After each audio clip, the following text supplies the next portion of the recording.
सर्वेभ्य नमो नमः। MMB learning के संस्कृत परिवार में मैं महेश मास्टर वसई आपका हार्दिक अभिनंदन करता हूं। आज हम पढ़ने वाले हैं एनसीईआरटी कक्षा 8 दीपकम भाग 3 के लिए जो सत्रांत परीक्षा होने वाली है, सेशन एंडिंग एग्जाम, उसके लिए ब्लूप्रिंट को हम देखेंगे। नीलपत्र कैसा है, क्या है, उसमें कैसे प्रश्न बन सकते हैं, कैसे प्रश्न हमें पढ़ने चाहिए, उस पर हम चर्चा करेंगे। चलते हैं ब्लूप्रिंट की ओर।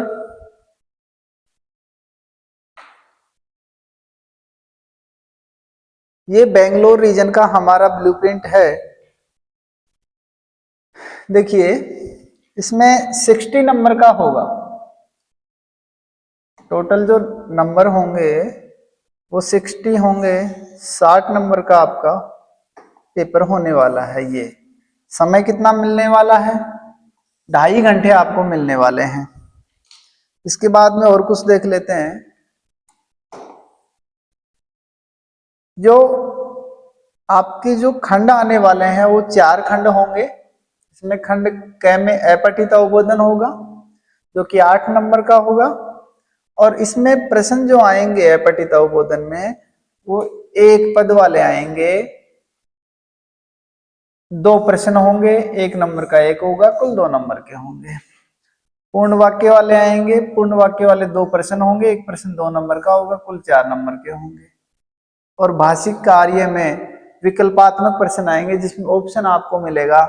वो 2 प्रश्न होंगे, 1 नंबर का 1 होगा, कुल 2 नंबर का। ये हो गए 8 नंबर के। आगे देख लेते हैं रचनात्मक कार्य।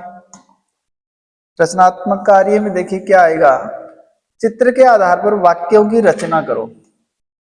चित्र दे देगा और वाक्यों की रचना आपको करनी है मंजूषा के पदों की सहायता से।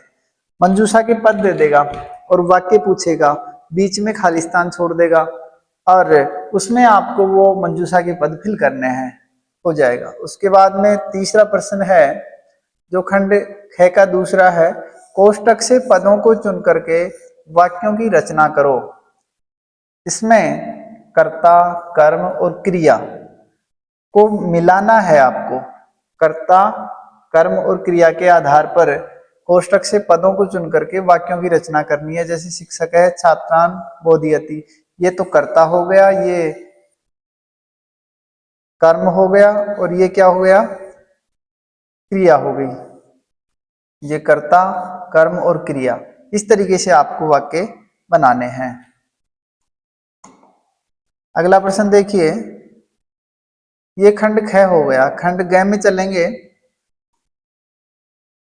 जिसमें खंड ग कितने नंबर की होगी। ये जो 2 प्रश्न होंगे ना, ये 6 प्रश्न आएंगे। 1 नंबर का 1 होगा, ये 6 नंबर का होगा। चित्र आधारित जो वाक्य रचना है और कोष्टक से पदों को चुन करके वाक्यों की जो रचना करवाएगा, ये भी 6 ही प्रश्न आपको मिलेंगे। 1 नंबर का 1 होगा। ये 12 नंबर का खंड ख हो गया पूरा। आवाज आ रही है?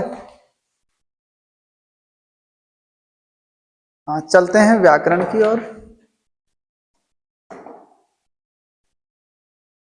देखिए, व्याकरण टोटल है वो आने वाली है 14 नंबर की। इसमें पहला ही प्रश्न होगा व्याकरण में, यह होगा संधि और संधि विच्छेद उदाहरण की सहायता से। पाठ के आधार पर प्रश्न होंगे, ध्यान रखना। किताब में जो दिए हुए हैं ना, वो मैं आपको यहाँ चर्चा करूंगा। पेज नंबर 120 पर चौथा प्रश्न और पेज नंबर 133 पर छठा प्रश्न 10वें और 11वें पाठ में दिया हुआ है, वो हम देखेंगे। इसके बाद में एक बार चर्चा कर लेते हैं। उसके बाद में विशेष्य और विशेषण पदों को मिलाकर के लिखना है, ये भी पाठ के आधार पर है। वो 5 नंबर के होंगे 5 प्रश्न, ये भी 5 नंबर के होंगे 5 प्रश्न, संधि वाले और विशेष्य विशेषण। विशेष्य विशेषण वाला जो प्रश्न है ये 8वें पाठ में पेज नंबर 94 पे 9वां प्रश्न आपको मिलेगा देखने को, देखना आप एक बार। उसके बाद में जो छठा प्रश्न है वो है प्रत्यय वाला। प्रत्यय कत्वा, तुमुन और लप, ये हमने पढ़ा था, और अनियर प्रत्यय भी पढ़ा था। लेकिन आपके सिलेबस में कत्वा और तुमुन प्रत्यय है जो पेज नंबर 91 पे पाठ 8 में तीसरा प्रश्न है, और पेज नंबर 160 पर जो व्याकरण है, परिशिष्ट में व्याकरण, उसमें भी ये अच्छे से समझा रखा है, हमने पढ़ा भी था, वो आप वहां से देख लेंगे, एक बार देखेंगे बाद में इसमें। उसके बाद में आता है खंड घ, जिसमें है पठित अवबोधन, जो हमने पाठ पढ़े थे। इसमें पाठ कौन कौन से आएंगे ये आपको अभी आगे बताने वाले हैं। इसमें जो पहला प्रश्न होगा पठित अवबोधन में, पेपर में 7वां प्रश्न, वो होगा गद्यांश का। गद्यांश में से आपको एक पद वाले उत्तर पूछेगा। एक पद वाले कितने प्रश्न आएंगे? 2 प्रश्न होंगे, आधे नंबर का एक होगा, कुल 1 नंबर का। पूर्ण वाक्य वाले जो प्रश्न पूछेगा वो होंगे 2 प्रश्न, 1 नंबर का एक होगा, कुल 2 नंबर के होंगे। और भाषिक कार्य, जिसमें आपसे क्या पूछेगा, देखो, कर्तापद, क्रियापद और समानार्थक और विलोम शब्द, विशेषण और विशेष्य, इनकी पहचान करनी आपको आनी चाहिए। ये आपको 2 प्रश्न मिलेंगे, 1 नंबर का एक होगा, ये 2 नंबर के होंगे। इनमें आपको ऑप्शन नहीं मिलेगा, अपठित अवबोधन में ही आपको विकल्प मिलता है, इनमें विकल्प नहीं मिलेगा। सेम है ये पद्यांश और नाट्यांश। पद्यांश का मतलब श्लोक, कोई श्लोक आ जाएगा। ये देखो कौन से पाठ में से आएगा गद्यांश। गद्यांश के लिए नवा पाठ जो है उसमें देख लेना, और 10वें पाठ के शुरुआत में भी ये कहानी टाइप में बना के दे सकता है। बाकी तो 9th पाठ में से ये आ सकता है। पठित जो पद्यांश है वो 7वां पाठ है, मंजुल मंजूषा सुंदर सुरभाषा, और एक 12वां पाठ जो है वो देख लेना आप, ये पद्यांश के लिए, श्लोक के लिए। नाट्यांश के लिए आपको देखना है 8वां, 10वां और 11वां पाठ, ये है नाट्यांश के लिए। वही एक पद वाले, पूर्ण वाक्य वाले और भाषिक कार्य वाले प्रश्न, सेम पैटर्न होगा। चलते हैं अगले प्रश्न की ओर। अगला जो नवा प्रश्न है वो है प्रश्न निर्माण वाला। प्रश्न निर्माण वाला जो है उसमें आपको मंजूषा में प्रश्नवाचक पद मिलेंगे, जैसे कह, कहो, के, का, के, कहा, किन, के, कहानी, ये जो भी है, किदृशानी, कुत्र, कदा, ये जो भी है प्रश्नवाचक वो आपको मिलेंगे। आपको उससे प्रश्न निर्माण करना है। प्रश्न निर्माण पूरा लिखना है, सिर्फ प्रश्नवाचक शब्द ही नहीं लिखना। ये जो हमारे पाठ के लास्ट में दिए हुए हैं ना, उसमें से आप देख के लिखोगे। 8वें पाठ में दिया हुआ है तीसरा प्रश्न, सॉरी चौथा प्रश्न 8वें पाठ में, 7वें पाठ में तीसरा प्रश्न है, पेज नंबर 81 पे और पेज नंबर 91 पे। ये प्रश्न निर्माण वाले हैं, हम देख लेंगे 7वें और 8वें पाठ में। इसके बाद में चलते हैं, ये कितने प्रश्न होंगे? 4 प्रश्न होंगे, 1 नंबर का एक होगा, कुल 4 नंबर के होंगे। उसके बाद में प्रसंगानुसारम समुचितम अर्थ चुनकर लिखो। अर्थ जो है ये पाठ में जो शब्दार्थ जितने भी दिए हुए हैं ना, उनको आप देख लेना। जो हमारे सिलेबस में पाठ है उनके अकॉर्डिंग ये शब्दार्थों में से ही लगभग पूछेंगे। तो ये 4 प्रश्न होंगे, 1 नंबर का एक होगा, कुल 4 नंबर के होंगे। उसके बाद में आम और नए वाले, ये आम और नए वाले भी 4 प्रश्न आपके आएंगे, जो 1 नंबर का एक होगा, 4 नंबर के होंगे। ये देखिए पेज नंबर 118 पे पहला प्रश्न है 10वें पाठ में, और एक 12वें पाठ में है जो सत्य असत्य वाला है, पेज नंबर 144 पर।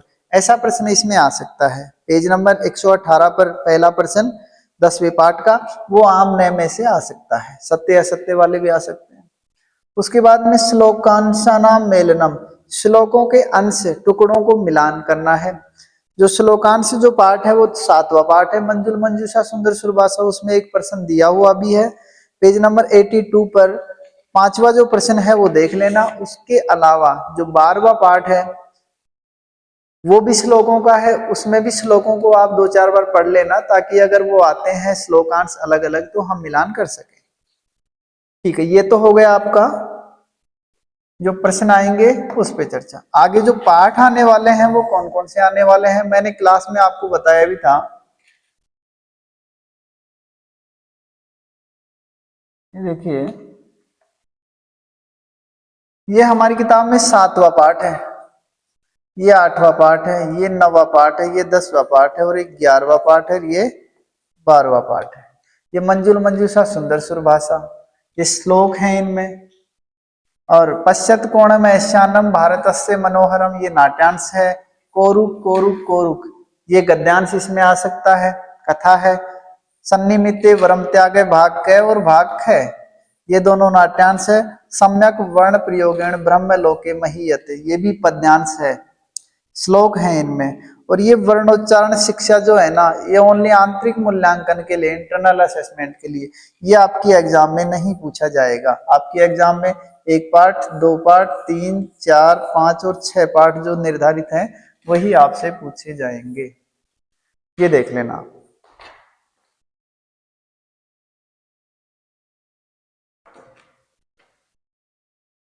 अब चर्चा करते हैं कि प्रश्न जो आएंगे वो कैसे आएंगे। पहला जो प्रश्न आएगा वो अपठित अवबोधन, मैंने आपके ग्रुप में भेजा भी था। अपठित अवबोधन हम कर लेंगे।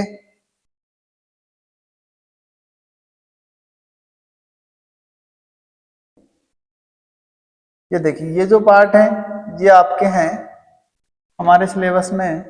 7वां पार्ट, 8वां, 9वां, 10वां, 11वां और 12वां, ये हमारे सिलेबस में है, आप देख लेना फाइनल एग्जाम के।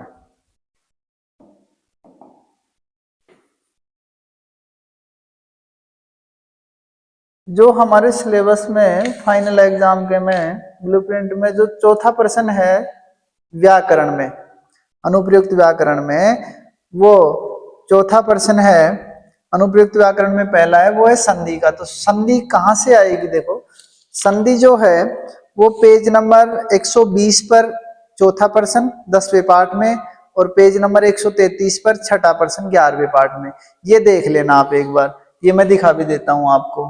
संधि विच्छेद कर लेना, अगर नहीं करने आते तो मैं एक बार आपको बता देता हूं कि क्या होगा इनका। अथ एकदा, अथ एकदा, वृद्धि संधि है इसमें। वृत्यर्थम, वृत्ति अर्थम, इसमें कौन सी संधि है, यण संधि है, ई का ये हो रहा है। कस्माद अपि, कस्मात अपि, कस्मात अपि, इसमें कौन सी संधि है, जसत्व संधि है, तय का दय हो जाएगा।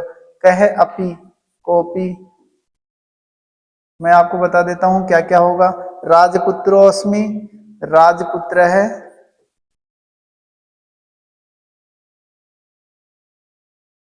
उत्तु विसर्ग संधि है। इसके बाद यथेष्टम, यथा इष्टम, इसमें गुण संधि है। वेतन अर्पणेन, वेतन अर्पणेन, सवर्ण दीर्घ संधि है इसमें, ये आपको देख लेना है। तत् आलोक्य, जसत्व व्यंजन संधि है इसमें। ततः असह, ततः असह, तत्वसो, इसमें उत विसर्ग संधि है। इसके बाद में वर्तनार्थिनो, ये देख लेना आप एक बार, परीक्षा में ये आ सकता है इनमें से कोई भी। कितने प्रश्न आएंगे इनमें से, संधि वाले 5 प्रश्न आएंगे। 5 प्रश्न कहीं से भी पूछ सकता है आपके किताब में से। आगे देख लेते हैं। वर्तन अर्थिन है, कौन सी संधि है, दीर्घ संधि है इसमें। तत् अवशिष्टम, इसमें कौन सी है, जसत्व व्यंजन संधि है। राज दर्शनात् अनंतरम, इसमें भी जसत्व है। वेति, वा इति, वा इति वेति, इसमें है गुण संधि। राजलक्ष्मी ही उवाच, इसमें कौन सी है, ऋतु विसर्ग संधि है। च अर्धम, चार्धम सवर्ण दीर्घ संधि है। बही नगरात, बही नगरात में ऋतु विसर्ग संधि है। नगरात आलोकिता में जसत्व है। कापी, का अपी, इसमें सवर्ण दीर्घ संधि है। प्रत्युवाच, प्रतिवाच, इसमें यण संधि है, ई का ये हो रहा है। उसके बाद में राजलक्ष्मी ही अपी, राजलक्ष्मी ही अपी, ऋतु विसर्ग संधि होगी। इनको देख लो एक बार, आप परीक्षा में आ सकते हैं, इंपॉर्टेंट है।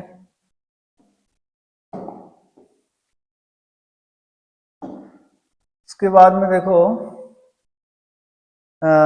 स्थास्यामि इति, इसमें श्रवण दीर्घ संधि ई और ई मिलकर बड़ी ई हो गया। भुज और छाया तुगागम संधि है इसमें। अस्ति अत्र, अस्त्यत्र यण संधि है इसमें। कश्चित,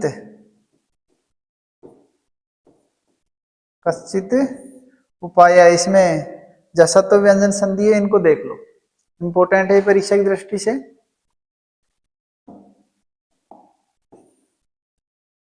और भी है अभी संधि के उदाहरण। स्वागतम, स्व आगतम, सेवण दीर्घ संधि है, अगर सु आ जाता है, आगतम, तब ये स्वागतम ही बनेगा। लेकिन यहां कौन सी संधि होगी? यण संधि होगी, लेकिन यहां स्व दे रखा है। तत् श्रुत्वा, तो इसका हो जाएगा तत्श्रुत्वा,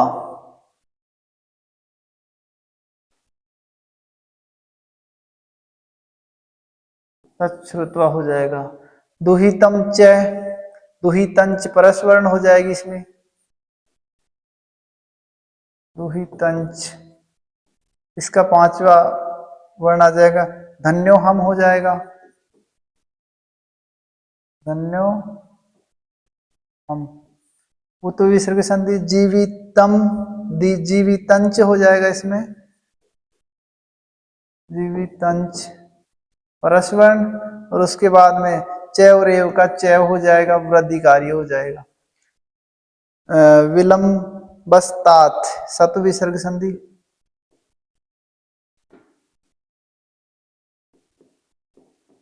विलंबस्तात।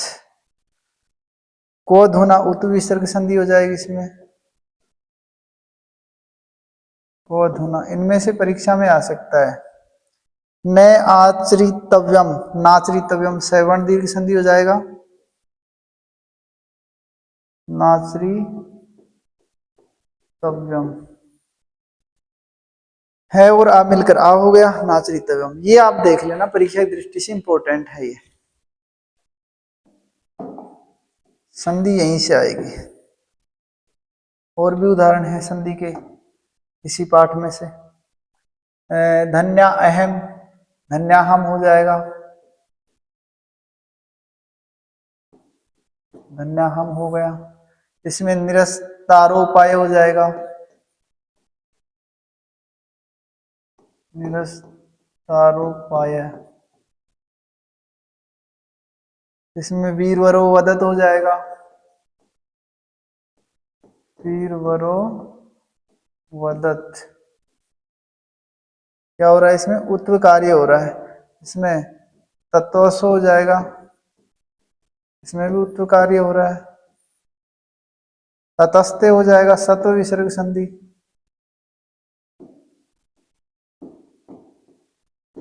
ततस्ते, इसका विसर्ग का स हो जाएगा। ये आपको संधि देख लेनी है। संधि के उदाहरण और भी हैं।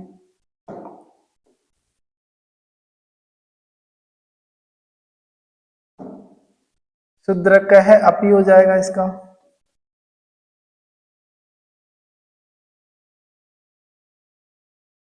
ऊतु विसर्ग संधि है, शूद्रकोपी हो गया।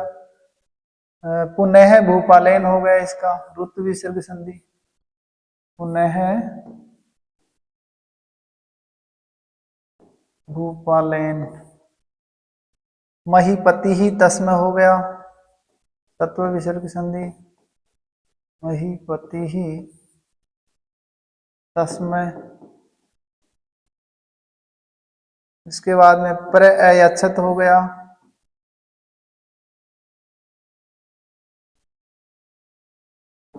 इसमें श्रवण दीर्घ संधि, प्र ए और ए मिलकर आ हो गया।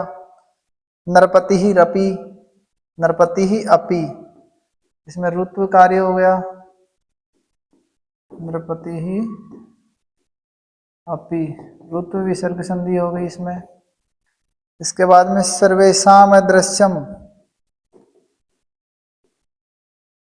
सर्वेशाम अदृश्यम, उसके बाद में वार्ता अन्य,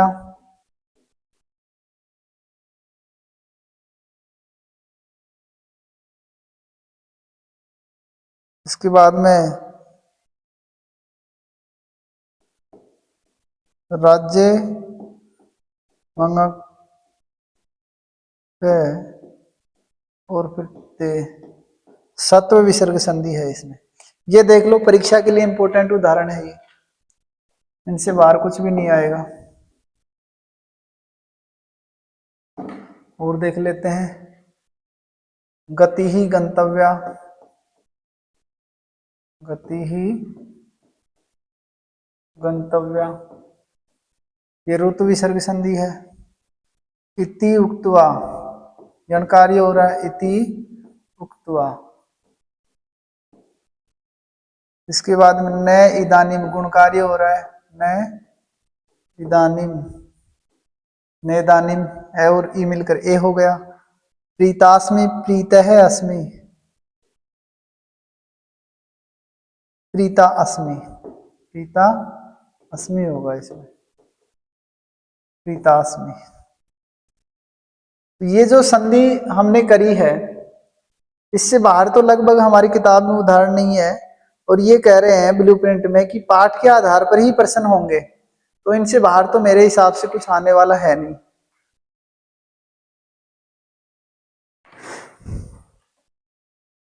चलते हैं अगले प्रश्न की ओर। अगला जो प्रश्न है विशेष्य और विशेषण, ये 8वें पाठ में पेज नंबर 94 पर एक प्रश्न दिया हुआ है जो विशेष्य विशेषण का है। इनको देख लेना है एक बार। अयम प्रदेश है, संस्कृति विशिष्टायाम भारत भूमो, महत्वाधायिनी संस्कृति, प्राचीन इतिहासे, और एक है समवाय है, एक समूह। ये हमें अलग लिखना है।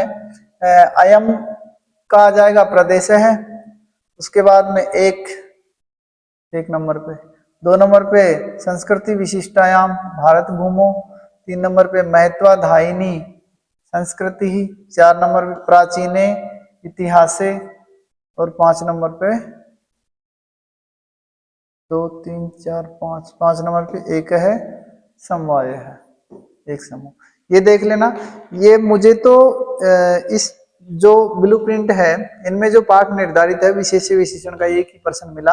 आपको मिलता है तो मुझे कमेंट करके बताना कि सर यहां से हमें मिला ये प्रश्न। इसके बाद में जो प्रत्यय वाला है अनुप्रयुक्त व्याकरण में, जो 6 नंबर का प्रश्न आएगा, वो पेज नंबर 91 पे तीसरा प्रश्न है 8वें पाठ में। इनमें तुमुन और कत्वा प्रत्यय ही पूछ रहा है आपसे। देखो, इसमें गंतुम में गम धातु है और तुमुन प्रत्यय है, ज्ञातुम में ज्ञा धातु है और तुमुन प्रत्यय है। यही है, इसमें इक्त प्रत्यय है, इसमें लप प्रत्यय है, इसमें अनियर प्रत्यय, ये नहीं पूछा जाएगा। ये 2 ही उदाहरण इसमें आपको याद रखने हैं। उसके अलावा और देखते हैं पेज नंबर 160 पर जो आपके अवशिष्ट व्याकरण है, अवशिष्ट परिशिष्ट व्याकरण में, सॉरी परिशिष्ट व्याकरण में आपको प्रत्यय दे रखा है कत्वा, कर के अर्थ में, और तुमुन के लिए के अर्थ में। धातुओं से लगाए जाते हैं, पठ और कत्वा हो जाएगा पठित्वा। पेज नंबर 160 पे देख लेना। पठ और कत्वा पठित्वा, लिख और कत्वा लिखित्वा, क्री और कत्वा कृत्वा। यह हो गया आपके कत्वा प्रत्यय का। उसके बाद में हम चलेंगे तुमुन प्रत्यय की ओर, तुमुन प्रत्यय के उदाहरण खाद और तुमुन खादितुम, स्ना और तुमुन स्नातुम, गम और तुमुन गंतुम। या आपको तुमुन में तुम शेष रहता है, कत्वा में त्वा शेष रहता है। कत्वा का अर्थ होता है करके, और तुमुन किस अर्थ में प्रयोग किया जाता है, के लिए के अर्थ में। ये देखना है, तुमुन में तुम शेष रहता है, कत्वा में त्वा शेष रहता है। और भी कहीं मिले तो आप मुझे बताना, मुझे तो यही मिले हैं। उसके बाद में जो गद्यांश है वो आपके 9वें और 10वें पाठ में देख लेना। 9वें पाठ में विशेष कर देख लेना। 10वें पाठ की शुरुआत में एक बनता है पैराग्राफ। उसके बाद में पद्यांश है श्लोक, वो 7वें और 12वें पाठ में से देख लेना। उसके बाद में नाट्यांश है वो 8वें, 10वें और 11वें पाठ में से देख लेना। उसके बाद में प्रश्न निर्माण है, और आपके 7वें पाठ और 8वें पाठ में से देख लेना, जो दिया हुआ है पेज नंबर 81 पे तीसरा प्रश्न। चलते हैं पेज नंबर 81, 7वें पाठ में तीसरा प्रश्न दिया हुआ है। इसको देख लेते हैं, प्रश्न निर्माण कैसे होगा। ये पाठ हमने पढ़ा भी है। प्रश्न निर्माण, ये प्रश्न निर्माण वाले आपके 4 प्रश्न होंगे, 4 नंबर का है। और जो आपके पद्यांश गद्यांश जो हैं वो आपके 4-4 नंबर के, 2 हैं 8 नंबर के।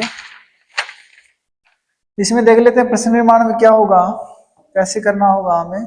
मुनिगणः संस्कृति भाषायाः विकासम कृतवन्तः। मुनि गणों ने संस्कृत भाषा का विकास किया। किसका विकास किया, तो कस्याः आ जाएगा इसमें, षष्ठी विभक्ति का एक वचन। सामान्य जननाम जीवनम काव्य प्रभावितम अस्ति। सामान्य जनों लोगों का जीवन काव्यों के द्वारा प्रभावित है, तो किसके द्वारा, तृतीया का बहुवचन।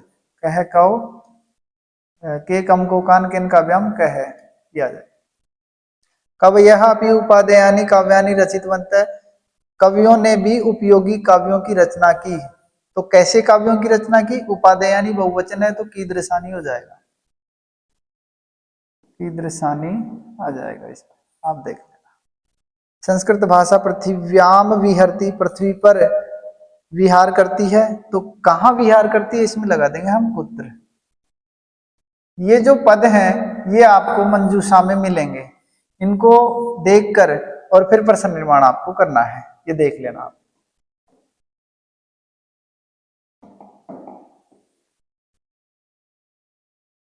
आगे और प्रश्न निर्माण करते हैं। संस्कृत भाषा विविध भाषा परिपोषितति। संस्कृत भाषा अनेक भाषाओं का पोषण करती है।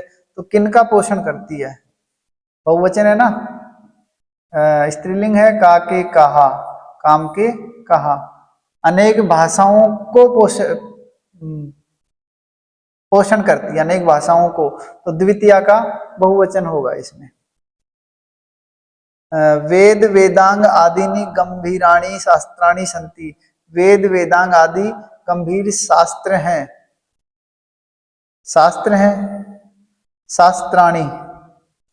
तो क्या आ जाएगा, किम के कानी, कानी आ जाएगा। उसके बाद में प्रश्न निर्माण में और भी है।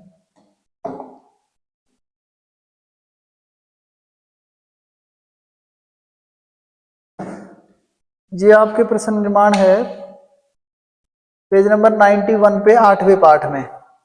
वयम स्वदेशस्य राज्यानाम विषय ज्ञातुम इच्छा में। हम अपने देश के राज्यों के विषय में जानना चाहते हैं। अपने देश के, तो किसके, कस से आ जाएगा इसमें, जो आपको मंजूषा के पदों में मिलेगा।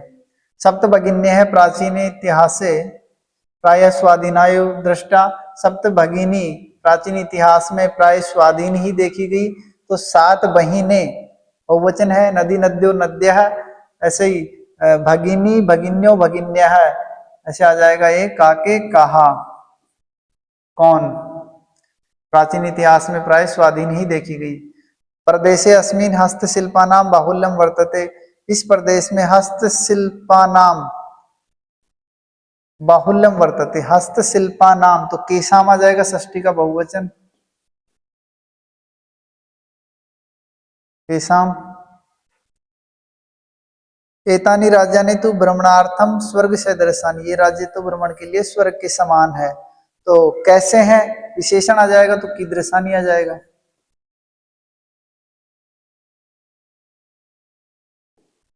कीदृशानि, ये देख लेना प्रश्न निर्माण आपको।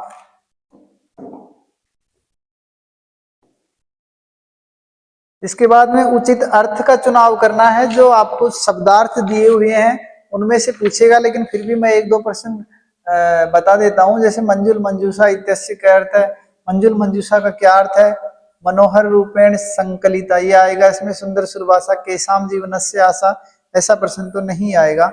ये पहला प्रश्न ही इसमें से बन रहा है, बाकी आप शब्दार्थों को इसके लिए देखेंगे, शब्दार्थों में से पूछा जाएगा ये। उसके बाद में आम और नए वाले जो प्रश्न हैं वो पेज नंबर 118 पे पहला प्रश्न है 10वें पाठ का। इसमें देखेंगे आम और नए वाले। ये प्रश्न आपको विशेष देखने हैं। किम राज्ञे शूद्रकस्य नगर्याः नाम शोभावती आसीत्, क्या राजा शूद्रक की नगरी का नाम शोभावती था? हाँ, शोभावती था। किम वीरवर है अनेक शास्त्राणाम ज्ञाता आसीत्, क्या वीरवर अनेक शास्त्रों का ज्ञाता था? नहीं था। किम वीरवर है राजपुत्र आसीत्, क्या वीरवर राजपुत्र था? राजपुत्र था। हाँ, आम आ जाएगा इसमें।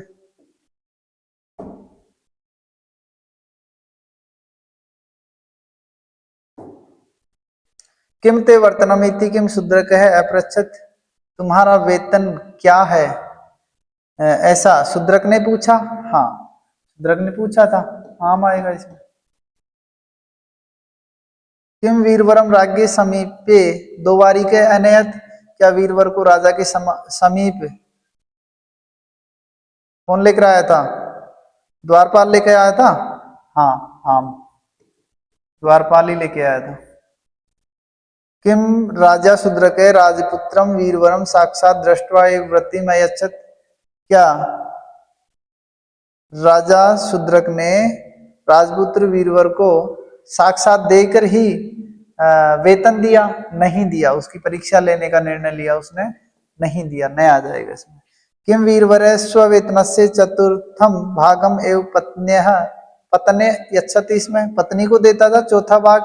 हाँ, आम आ जाएगा इसमें। इसके बाद में किम करुण रोदन ध्वनि राजा श्रुतवान, राजा ने सुनी थी? नहीं, राजा ने नहीं सुनी थी, वीरवर ने सुनी थी। नहीं आ जाएगा। इसके बाद में किम करुण रोदन ध्वनि दिवसे श्रुते आसीत, दिन में सुनी थी? नहीं, रात को सुनी थी। इसमें नहीं आ जाएगा। ये देख लेना आप, परीक्षा की दृष्टि से इंपॉर्टेंट है ये प्रश्न।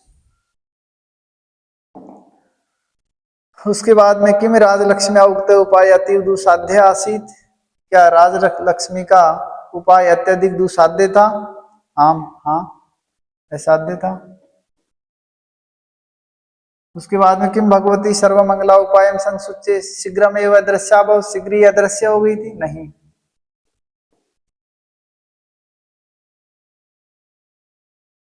उसके बाद देखते हैं कैसे प्रश्न आएंगे।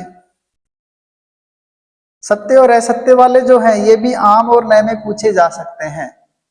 ये प्रश्न है आपके पेज नंबर 144 पर 12वें पाठ में छठा प्रश्न है। पदच्छेद पाठ का नाम गुण अस्ति, पदों का विच्छेद पाठक का गुण है। तो इसमें कर देंगे सत्य, आम कर देंगे। हाँ, गान सहित पठनम, पाठ का नाम दोष भवती, गान सहित पढ़ना पाठक का दोष है, तो इसमें असत्य कर देंगे, यानी कि नए। गान सहित पढ़ना पाठक का दोष है, होता है, आम, सत्य है ये, इसमें आम आ जाएगा। माधुर्यम नाम अक्षराणाम उच्चारणे स्पष्टता अस्ति, माधुर्य मिठास अक्षरों के उच्चारण में स्पष्टता है, सही है, आम आ जाएगा इसमें, सत्य है ये बात। उसके बाद में सकृत नाम एक बारम इति अर्थ अस्ति, सकृत एक बार नहीं, सकृत एक बार नहीं होता, विष्ठा उठती है सकृत का, इसमें नया आ जाएगा। अव्यक्तः वर्णा प्रयोक्तव्या भवन्ति, अव्यक्त वर्णः प्रयोक्तव्या भवन्ति, प्रयोग किए जाने चाहिए, करने योग्य होते हैं। अव्यक्त नहीं, मैं आ जाएगा इसमें, असत्य है। व्याघ्री यथा पुत्रान अर्ति तथा वर्णान प्रयोजयेत, जैसे बाघिन पुत्रों को पकड़ती है वैसे, हरण करती है वैसे ही वर्णों का प्रयोग किया जाना चाहिए। आम आ जाएगा इसमें। तो आम और नए वाले जो प्रश्न हैं वो ऐसे भी पूछे जा सकते हैं सत्य असत्य वालों में से।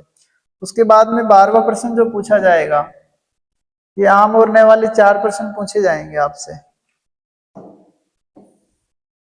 उसके बाद में आता है श्लोकों का मिलान करना। श्लोकों का मिलान जो है ये आपको मिलेगा 7वें पाठ में और 12वें पाठ में। 7वें पाठ में पेज नंबर 82 पर 5वां प्रश्न देखिए। यह है अयि मातस्तव पोषण क्षमता मम वचनातीता सुंदर सुरभाषा, ये हो गया।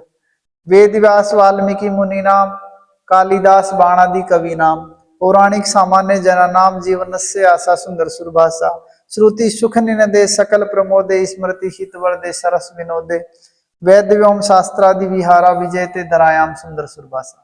ये इस तरीके से आपको मिलान करवाएगा और मिलान करने हैं। ये आपके हो गया प्रश्न पत्र जो आएगा, वो ब्लूप्रिंट जो आया है उसका विश्लेषण। आप अच्छे से पढ़ाई करना, इसको समझना। नहीं आए तो मेरे से पूछ लेना क्लास में, कमेंट करके भी पूछ सकते हो, कुछ नहीं आए तो। पढ़ते रहो। धन्यवाद।